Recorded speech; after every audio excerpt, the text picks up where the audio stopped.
A little long, I apologize. No, it was very crisp, very pointed. Thank you for being with us today, Secretary Kerry. Glad to be with you. So you came to us from Sunnylands, an ironically named location when we're talking about climate change. You met with representatives of the PRC. What can you tell us about how serious they are about making new commitments to climate change, and in light of an upcoming meeting between Presidents Xi and Biden next week? Well, hopefully in the next hours, next couple of days, we will be releasing the results of 4 days of discussions at Sunnylands. But the Chinese delegation and the Xi Jinping, who I've known for 25 years or so, was my counterpart, their climate envoy. And they were serious. And we had some tough conversations. We had a few moments where, as in any negotiation, you think it's all despair and you're not going to get there. I think it was George Mitchell who said that doing Northern Ireland was 700 days of failure and 1 day of success. That's how a negotiation works. And so we did come up with some very solid understandings and agreements which will help the COP and will also put us both in a place where we can help the world by focusing on more renewables and other kinds of things. But I can't go into any details until we sort of have the whole thing cleared by both sides. But China, like India, is continuing to build coal-fired plants. They're behind on their commitments. The U.S. is behind. They're actually breaching what we think are healthy commitments. The U.S., South Korea, and Japan are behind in their commitments. The EU and the U.K. are, I think, best in class when we look at those things.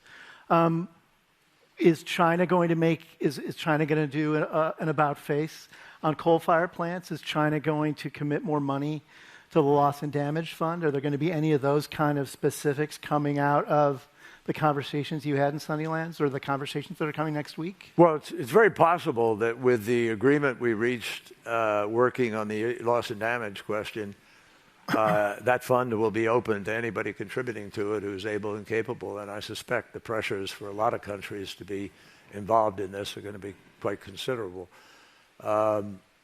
We are very clear that it has nothing to do with compensation or liability. There is restated again and again, no legal opening there for somebody to make that argument.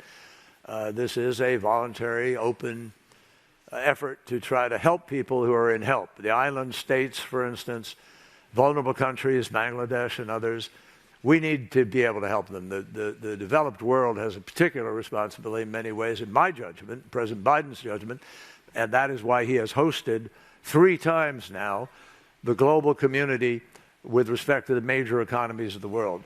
20 countries, 20 of the major economies of the world equal almost 80% of all the emissions.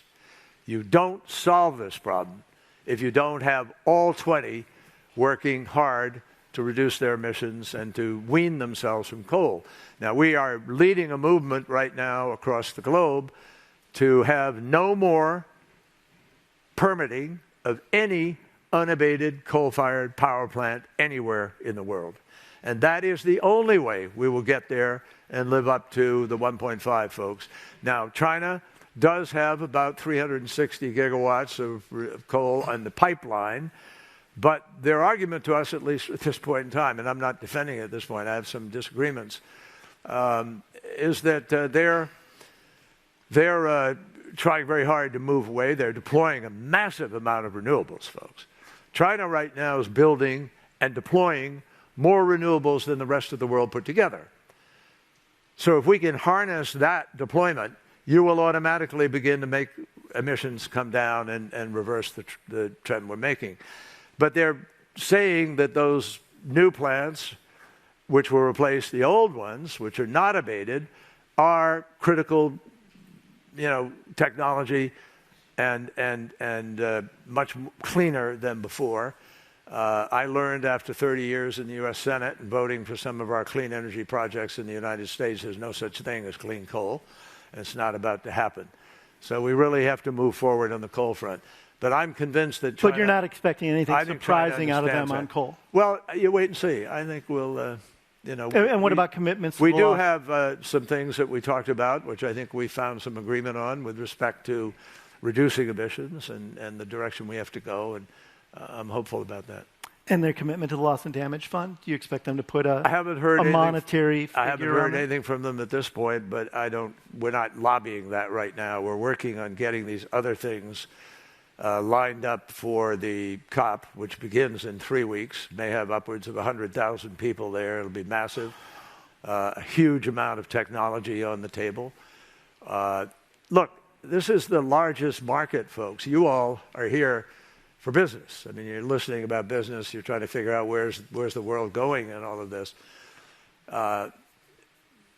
We don't survive if we don't move to make this transition. I mean, we'll survive. If you're a rich country, you'll particularly be able to survive. So the planet changes, not everything. Although the business will change as supply chains are disrupted, as assets that you measure today at X, Y, or Z value, they're not going to be that value in the future. I mean, we're already seeing insurance companies in the United States declining to insure people in Florida, Texas, other states.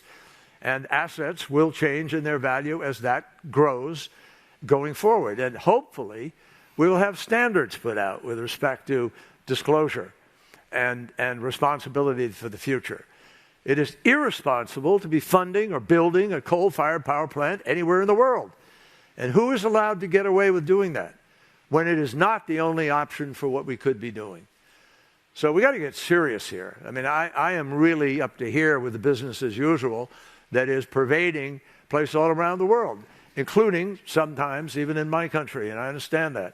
So we have to move away from some new production and look at the alternatives. I've sat with CEOs of the major companies. We're trying to enlist them to help us with methane.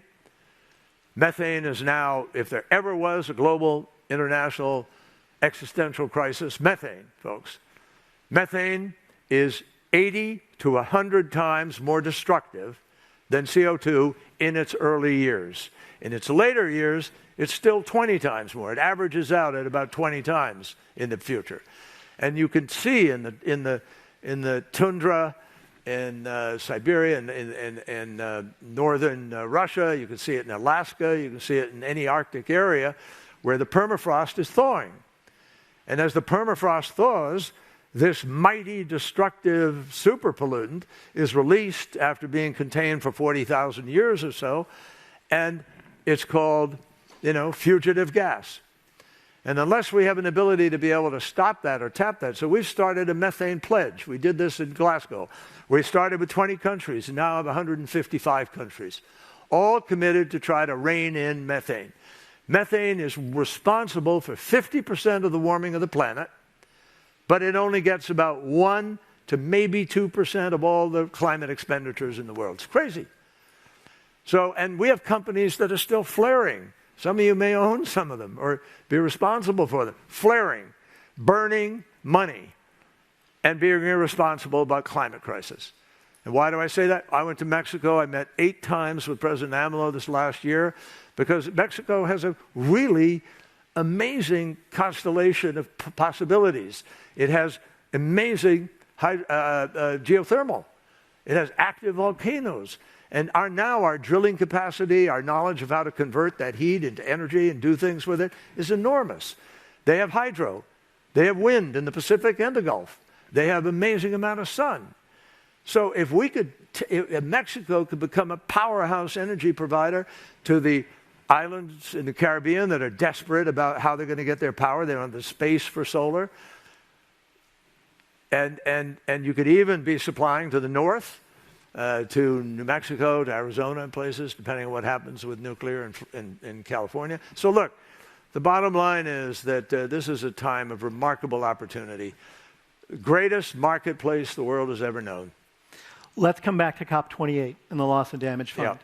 Yeah. There's been a lot of controversy around that fund in terms of how nebulous the parameters of it remain. It's not clear what the funding demands will be and the funding obligations. It's not clear who the recipients will be. There's a controversy around whether or not the World Bank is the best institution to manage the funds that will go in that. For a variety of reasons, the World Bank wants to charge a high fee for managing the funds. It's not a grant-making organization. It's a lending organization. it doesn't move quickly historically around certain problems. Do you see, one of the outcomes, the good outcomes of last year's COP was this pledge to develop a loss and damage fund, but it's still not clear what that'll look like. Well, it will be clear.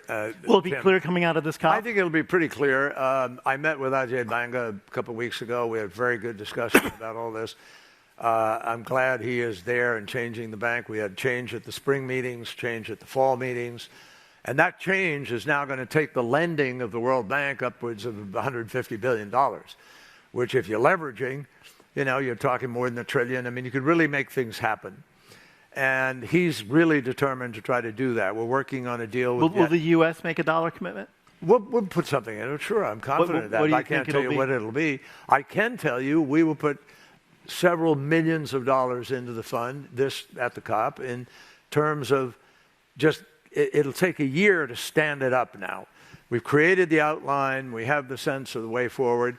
But we still have to agree on exactly what the rules are and on how the money, will be held and by whom and for how long. The World Bank is probably an entry-level thing for it. I think there's a consensus, but not the permanent home. And I think we will resolve all of that before we get to... Do you have a sense where the permanent home will be? Well, the debate is... And what the right entity is? I think the right idea is to make sure it's at a place that can really move fast, that has credibility, and is safe.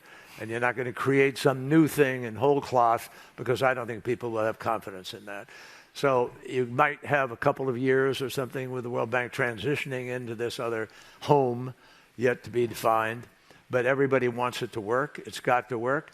And folks, this is not this is to help countries where there's obviously something you got to do. I mean, you had a representative from the Maldives here. You can think of, a few places, one of the most threatened places on the planet because of sea level rise. You also heard about health, which is, really a challenge. Increasingly, health is not recognized, but it's really linked to climate, deeply linked to climate. And diseases will spread more easily as it gets warmer. You have beetles and predators that are living longer. They used to die. They don't now as a result of not getting cold. So there's just huge downstream consequences. Now, are they manageable? Sure, in certain ways, but it costs money. And as I said, the size of this market, you're looking at a 4.5 to 5 billion person market, user market today. But we're 8 billion people on the planet. So you got a whole bunch of people who aren't getting the energy they need to be able to develop. We ought to be able to do that, for God's sakes. And next steps, you got to figure out how you're going to manage 10 billion people, which is what our kids are looking at in terms of the population of the planet. Well, and in that context, as you noted, the various dire, benchmarks around global warming, that we stepped down after the Paris Accords from 4 degrees centigrade. But even at 1.5 degrees centigrade, we're already seeing. We're not at 1.5. We're at 1.1. But maybe 1.2. I've seen later science where a couple of people are suggesting we may be blown by it. Not sure. But I still believe, based on the IEA figures and modeling that I've seen, if we do things. But folks, we got to behave like we're in an existential moment. We can't sit around. Well, that's what I wanted. Do you think that are we at a point where we should be talking about adaptation rather than mitigation? No, we're talking about both. Given what we're already seeing occurring, we have to talk about both. That's where we've put ourselves. If you don't mitigate enough, there's no way to adapt to what will come. Every tenth of a decimal point upwards from 1.1 is trillions of dollars, folks. And massive changes, none of which, we can't predict them all. But there's an element of human common sense here that has to somehow come into play. And by the way, we need business people to step up and start to say that and demand that. Because if you don't demand it and you employ people like crazy and you continue the old practices, we're not going to get there. And you're going to suffer for it. But we can do this. I go out to California or various places, I see technologies that blow my mind. Really exciting stuff that's happening. And if we can bring it to scale, if we can create the incentives, get it out there. The IRA does create some of those incentives. It was geared to be a $369 billion program, correct? It's probably at $1 trillion right now. Why? Because there's no ceiling on it. It's a tax credit. And if you come to the table with a credible plan and can qualify for the tax credit, you get it. That's the promise of the government. So we have the tools to be able to do these kinds of things. We really do. And we're just not choosing to employ them. One last example. Deploying solar. The Germans and we created the solar marketplace 20, 30 years ago. Germany really deserves a lot of credit for it because they hung in there after we'd sort of moved away. And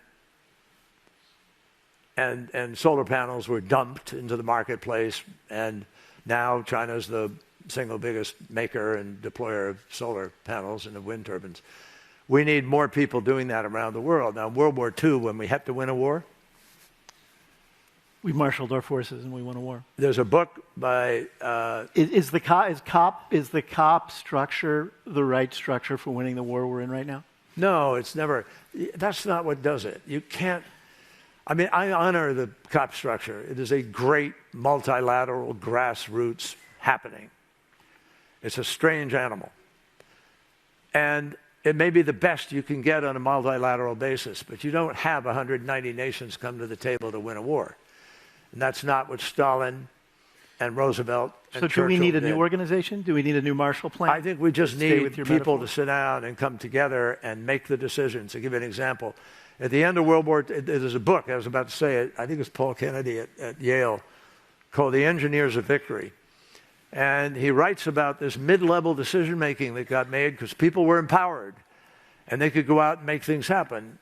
And they did. And at the end of the war, one B-24 bomber was being turned out at the Lincoln plant, I think in Liberty plant in Michigan. It had been turned into an aircraft manufacturing plant, and it was turning out one B-24 every hour on the hour. 2 Liberty ships were being built every 3 days. And that's the container ship of that period. So, folks, where are our solar panels going out like that? Where are the wind farms? Who's breaking through on the permitting? We don't have 10 years to go through litigation and have permitting. We got to break through. What about nuclear?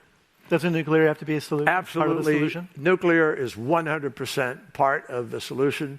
It's clean energy. We know it works. I was in the Navy. I wasn't on a nuclear ship assigned, but I worked with them. And I'm telling you, we have never, I think the first nuclear ship in the Navy was the Nautilus in 1954, submarine. And since then, we've got, I don't know what the number is, 60-something, 70 ships, maybe more, running on nuclear power around the world. But we've never lost a sailor. We've never had an accident. We've never had a spill.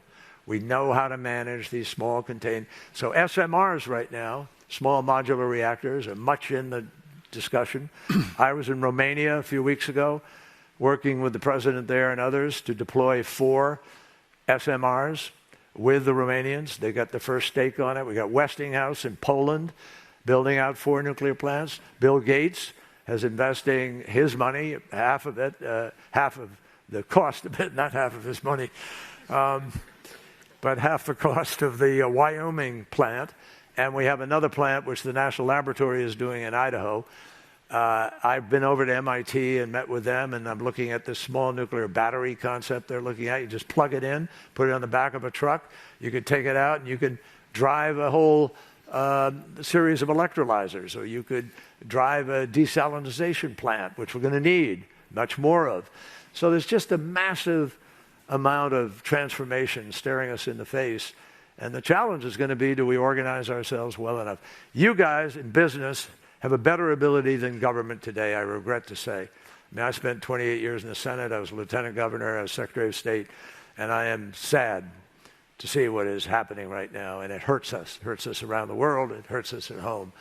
And if we could get people together to unleash our power in a more concerted way. What are the biggest hurdles in your mind around getting people to collaborate more on this?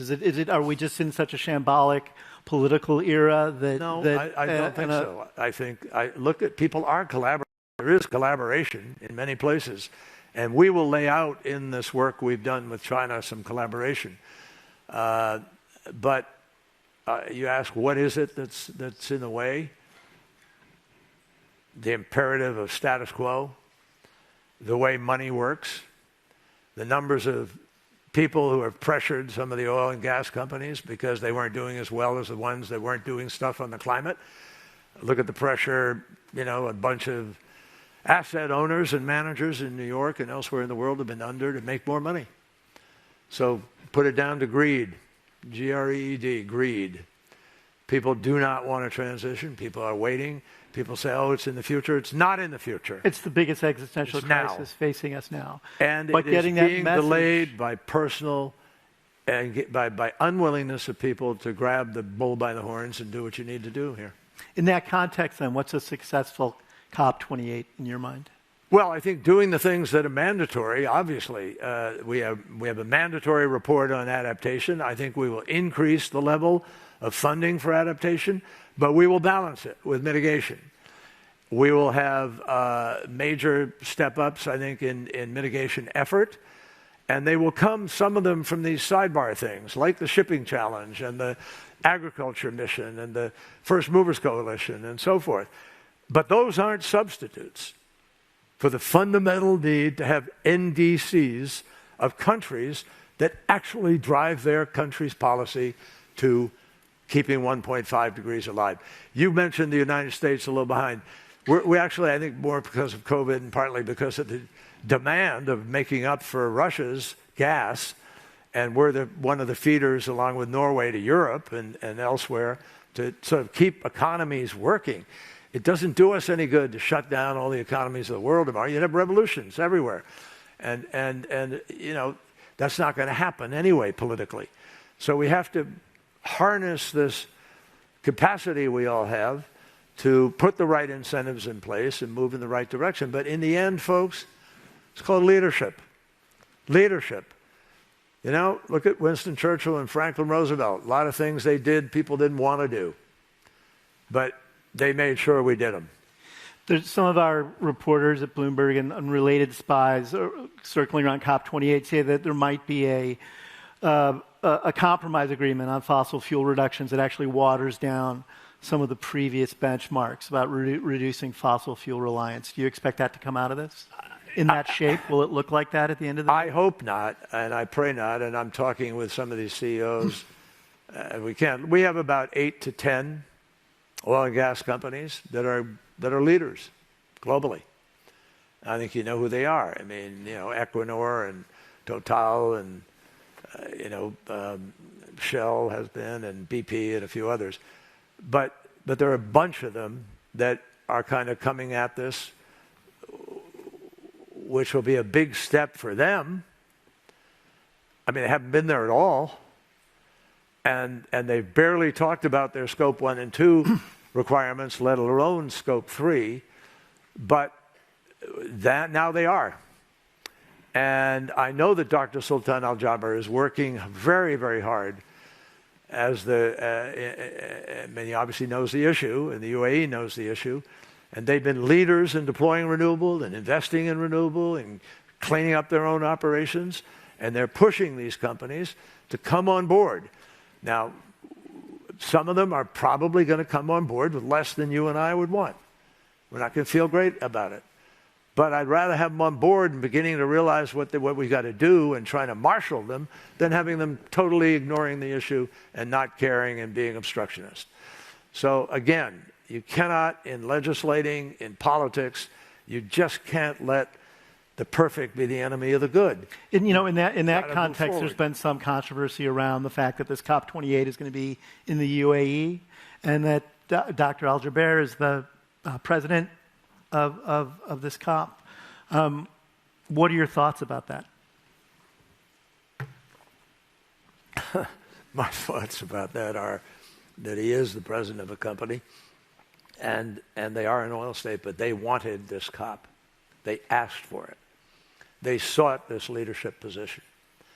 And they were the first country to join me in 2021 when I took this job in holding the first ever climate forum in UAE with 11 oil and gas producing companies from the region there, all pledging to be serious about the climate effort. I know from the work he's done in this last year, he's been all around the world. He's trying to pull people on board. He's trying to create momentum among oil and gas companies. And I thank him for those efforts. Now, will we be successful? We just won't know till we get there as to what the level is going to be. But I think there will be an unprecedented level of at least step forward participation. And there will be a separation between them. Because the guys I mentioned, who are striving for higher, and are thinking about Scope 3 and are pushing further, they'll separate themselves. But we always had that. In Paris, we had what was called a high ambition coalition. And the high ambition coalition in Paris drove us to the 1.5. And it included island states. It included the vulnerable countries. And I think they're now more and more impatient, more and more militant, as I almost find myself to some degree getting, because you just can't go on with this procrastination and pretend it's not going to have an impact. Everything that's happening on the planet today, folks, is happening at 1.1 degrees of warming. We allegedly have this gap now of 0.4 or so, if that's what it is, to 1.5. Just imagine, 1/3 increase almost in the heat that we have today. And we're losing the Himalayan glaciers, the Yangtze River, the Yellow River, the Rhine was at inches. They had to stop commercial navigation last summer, the summer before. We had 100 degrees Fahrenheit heat in the Antarctic this summer. 70 degrees Fahrenheit heat in the Arctic, which is warming 4 times faster than the rest of the planet and melting at a progressive rate, 86 million metric tons flowing off one fjord, going out to sea and melting, and that's enough water every day falling off the Greenland ice sheet and melting. That's enough water to satisfy the greater needs of greater New York, greater New Jersey, greater Connecticut for an entire year each day. I mean, you don't have to be a scientist to translate concern about these things that are visible to the naked eye. I stood up there on the ice sheet, looked down a hole 150 feet or so. Torrential river flowing out, melting, all the melting of the ice sheet. And the West Antarctic ice sheet is now in jeopardy. The scientist, the head of the Potsdam Institute, Johann Rockström, terrific scientist, really studious, not an exaggerator, but he has laid out global parameters for what we can withstand. And he has said that maybe we're at about 5 tipping points right now. The coral reefs, the Barents Sea, the permafrost, and the big ones, the Arctic and the Antarctic. If we're at a tipping point and you go beyond it, it means that anything we do will not reverse it. You're in an age of irreversibility, and if you have irreversibility on the rise of the sea as a result of the melting of the ice sheet, you're talking about, multiples of tens of meters of sea level rise over 100 years. I mean, I'm not telling you it's happening in the next 30. But the scientists are telling us that their predictions for what would happen in 30 years are now greatly sped up, and it's happening an awful lot faster. So again, folks, this is not out of reach. Who knows whether fusion breaks through even further. A lot of investment in fusion. Fusion raised about $1.8 billion in the span of 2 weeks or something, on the basis of some breakthrough information about copper conduit capacity and holding a stable amount of heat at a certain period of time. So I have to tell you, I'm encouraged. I see things, young entrepreneurs are starting these things up that are someone's going to break through. There's going to be another Jeff Bezos or Bill Gates. Somebody's going to break through. Secretary Kerry, we're at a tipping point in our time here today, too. Unfortunately, you've got somewhere else you need to be. Thank you for your public service. Thank you for your service on this issue, and we hope to have you back again. Glad to be with you. Good to see you. Thank you. Thanks. Thank you.